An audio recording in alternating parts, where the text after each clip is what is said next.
நேயர்கள் அனைவருக்கும் இனிய தமிழ் புத்தாண்டு நல்வாழ்த்துக்கள். எல்லோரும் நன்றாக இருப்பீர்கள்.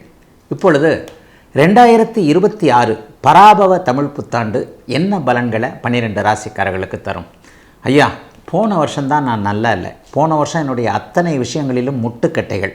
கல்யாணம் நடக்கலை, நடந்த கல்யாணம் சரியில்லை, அல்லது எதுவுமே எனக்கு சரியாக இல்லை, தொழில் நல்லா இல்லை, வேலை நல்லா இல்லை, பொருளாதார முன்னேற்றம் இல்லை, எதுக்காக பிறந்தேனே தெரியல, அந்த அளவுக்கு போன வருஷம் மன அழுத்தம்.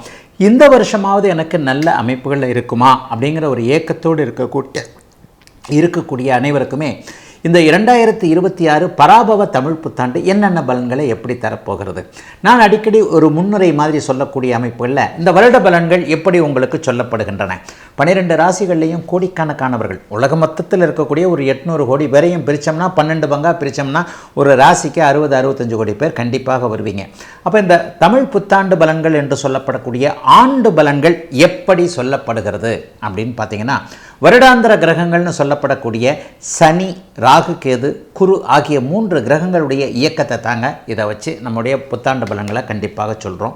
அது எப்படி இருக்குன்றதை கணிச்சு தான் ஒவ்வொரு ராசிக்கும் பொதுவான பலன்களாக சொல்லுகிறோம். இந்த பலன்களும் உங்களுடைய ஜாதகத்தில் இருக்கக்கூடிய தசாபுக்தி அமைப்புகளையும் வச்சுத்தான், அதாவது கோட்சாரம் மற்றும் உங்களுடைய பிறந்த ஜாதக தசாபுக்தி அமைப்புகளை இணைத்து தாங்க பலன்கள் நடக்கிறது அப்படிங்கிறதாங்க உண்மை. சரி, இந்த வருஷம் ஏதாவது சிறப்பான பயிற்சிகள் எதனா இருக்கான்னு பார்த்தீங்கன்னா, நிலையாக இந்த வருஷம் சனிப்பெயர்ச்சியே கிடையாது. இந்த தமிழ் புத்தாண்டில் சனிப்பெயர்ச்சி கண்டிப்பாக கிடையாது. அவர் ஒரே இடத்தில் மீன வீட்டில் நிலையாக இருக்கின்ற அதே நிலைமையில் டிசம்பர் மாதம் முதல் வாரம் இப்போது கும்ப வீட்டில் இருக்கக்கூடிய ராகு அப்படியே கீழே இறங்கி மகர வீட்டிற்கு வந்து விடுகிறார். இப்போது சிம்ம வீட்டில் இருக்கக்கூடிய கேது அப்படியே மேலே ஏறி கடக வீட்டிற்கு போகிறார். அப்போ ராகு கேதுக்கள் கடகத்திலும் மகரத்திலும் மாறக்கூடிய சூழல்கள் டிசம்பர் மாதம் முதல் வாரத்தில் இந்த ராகு கேது பயிற்சி நடக்குது.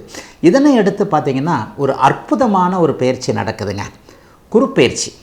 அதாவது ஜூன் மாதம் 12ஆம் தேதி, ஏப்ரல் 14ஆம் தேதி தமிழ் புத்தாண்டு பிறகுதுன்னா சரியாக ஒரு 40-45 நாள்லேயே 7 வாரங்களிலேயே ஜூன் மாதம் 2ஆம் தேதி நடக்கக்கூடிய குரு பயிற்சியின் மூலமாக ஒரு உன்னதமான மாற்றம் நிறைந்த குரு பயிற்சி தான். என்ன அப்படின்னு பார்த்தீங்கன்னா, ஒரு 12-13 வருடங்களுக்கு ஒரு முறை உச்சம் என்கின்ற அதி உன்னத நிலையை அடையக்கூடிய குரு பகவான் இப்போது கடகத்தில் உச்சம் என்கின்ற அமைப்பை அடைகிறார்.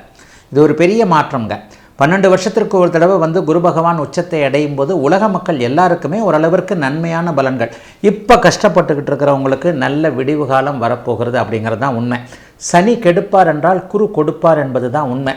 ஏற்கனவே இருக்கின்ற கஷ்டங்களை குறைப்பது, ஏற்கனவே இருக்கின்ற கஷ்டங்களிலிருந்து மாற்றங்களை நல்ல விதமாக தருவது, முக்கியமாக பொருளாதார முன்னேற்றம் என்கின்ற பண வருமானம் போன்ற அமைப்புகளை கொடுப்பது குரு பகவான் என்பதாலும், அபூர்வமான 12-13 வருடங்களுக்கு ஒரு முறை மட்டுமே வரக்கூடிய ஒரு உச்சகுரு பயிற்சி இப்போது நடக்கப் போகிறது என்பதனாலும் உண்மையிலேயே மேஷம் முதல் மீனம் வரையிலான 12 ராசிக்காரர்களுக்கு ஒரு நல்ல பலன்கள் கண்டிப்பாக இருக்கும்.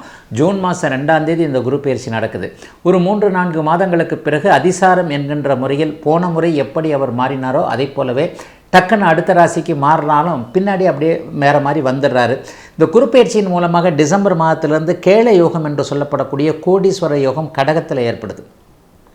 இந்த கடகத்தில் குரு கேள யோகம் ஏற்பட்டாலே உலகத்தில் இருக்கிறாங்க இப்போ இருக்கிறவங்களுடைய பொருளாதார முன்னேற்றம்லாம் கொஞ்சம் ஓரளவுக்கு சீராகி இப்போ கஷ்டப்பட்டுக்கிட்டு இருக்கிறவங்களுக்கு ஒரு 6 மாதம் கழித்து கொஞ்சம் நன்மைகள் நடக்கக்கூடிய தன்மைகள் கண்டிப்பாக உண்டுங்க. ஆக எல்லா நிலைமைகள்லையும் பார்க்கும் பொழுது ராகு கேது குருப்பெயர்ச்சி சனிப்பெயர்ச்சி என்பவை ஓரளவிற்கு நல்ல பலன்களை தரக்கூடிய நிலைமைகளில்தான் இப்போது 12 ராசிக்காரர்களுக்கும் இருக்கிறது. பெரிய சோதனைகள் இந்த தமிழ் புத்தாண்டில் இருக்காது. ஆகவே சென்ற வருடத்தைப் போல அல்லாமல் அல்லல் பட்டு கொண்டிருக்கின்ற கஷ்டப்பட்டு கொண்டிருக்கின்ற மக்கள் அனைவருக்குமே இந்த பராபவ தமிழ் புத்தாண்டு ஓரளவிற்கு உற்சாகத்தையும் புத்துணர்ச்சியும் தரக்கூடிய புத்தாண்டாகவே அமையும் என்பதை கண்டிப்பாக எதிர்பார்க்கலாம். இப்போது மேஷம் முதல் மீனம் வரையிலான 12 ராசிக்காரர்களுக்கு தனித்தனியாக எப்படிப்பட்ட தன்மையில் இந்த தமிழ் புத்தாண்டு இருக்கும்ன்றதை பார்த்துடலாம். விருச்சிக ராசிக்காரர்களுக்கு மிகப்பெரிய நன்மைகள் ஏற்படக்கூடிய மாற்றங்கள் ஏற்படக்கூடிய தமிழ் புத்தாண்டாக இந்த புத்தாண்டு இருக்கும். ஆனால் உடனே நடந்துடாது. 45 நாள் கழித்து ஜூன் மாதம் 2ஆம் தேதியிலிருந்து உச்சகுரு எப்போது அப்படியே உச்சத்திற்கு குரு பகவான் 9ஆம் இடத்திற்கு மாறுகிறாரோ அப்போது உங்களுடைய ராசியை சுப திருஷ்டி என்று சொல்லப்படக்கூடிய சுப பார்வையால் பார்க்கக்கூடிய அமைப்பு மிகப்பெரிய அளவில் விருச்சிக ராசிக்காரர்களுக்கு செயல்படும். குரு பகவான் முதலாக உங்கள் ராசியை தான் பார்ப்பார். ஃபஸ்ட்டு தன்னுடைய 5ஆம் பார்வையை 12 ராசிகளிலேயே முதன்மையாக பார்க்கப்படக்கூடிய ராசி விருச்சிக ராசி தான்.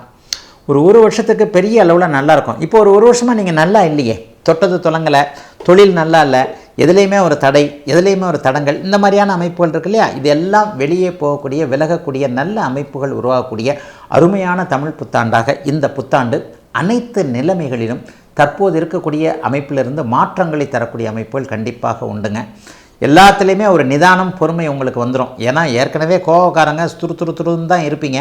கொஞ்சம் காசு பணம் வரும்போது இதை பார்க்கலாமா அதை பார்க்கலாமான்ற ஒரு விஷயத்துக்கு வந்துடுவீங்க. சொந்த பந்தங்களிடமிருந்து விலகி இருக்கக்கூடிய அண்ணன் அக்காள் தம்பி தங்கைகளோடு கொஞ்சம் சண்டை சச்சரவுகளோடு இருக்கக்கூடியவர்களுக்கு அதிலிருந்து தீர்வுகள் வரக்கூடிய தன்மைகள் உண்டு. வெளிநாட்டில் இருக்கிறேன், துபாயில் இருக்கிறேன், ஐரோப்பாவில் இருக்கிறேன், அமெரிக்காவில் இருக்கிறேன், ஃபேமிலியை பிரிஞ்சு இருக்கிறேன், சம்பாரிச்சது போரும்னு நினைக்கிறேன், திரும்ப ஊருக்கு வந்துடலான்னு நினைக்கிறேன், கண்டிப்பாக திரும்ப ஊருக்கு வந்துடுவீங்க. அல்லது இங்கே தான் இருக்கிறேன், ஆனால் நான் பூர்வீகத்தை விட்டு வெளியில் இருக்கிறேன், வேறு மாவட்டத்தில் இருக்கிறேன், வேறு மாநிலத்தில் இருக்கிறேன், திரும்பி தாய் தகப்பன் வளர்ந்த இடம், நான் கோலி ஆடி நான் ஸ்கூல் படித்த இடத்துக்கே போய் வந்து உட்காந்து பார்க்கலான்னு இருக்கிறேன், எனக்கு அதுதான் நிம்மதி.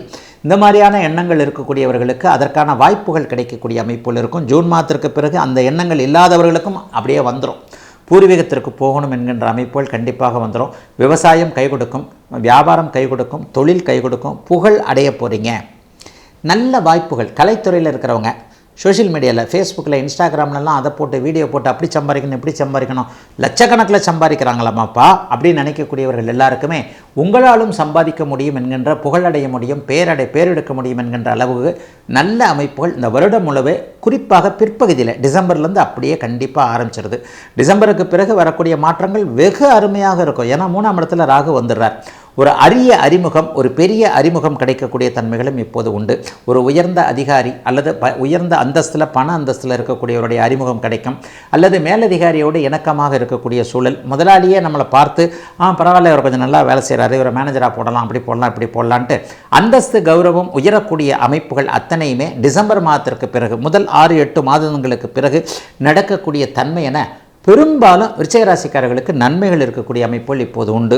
சகோதரிகள் அனைவருக்குமே கணவர் குழந்தைகளின் பேரில் இருந்து வந்த வருத்தங்கள் விலகும். புள்ள படிக்கவே மாட்டேங்குது, எப்போ பார்த்தாலும் ஃபோன்லேயே இருக்குது, இதெல்லாம் அப்படியே மாறி இப்போது இருக்கக்கூடிய மன அழுத்தத்திலிருந்து நீங்கள் வெளியே வரக்கூடிய நல்ல தமிழ் புத்தாண்டாக அமைந்திருக்கிறது 2026 தமிழ் புத்தாண்டு.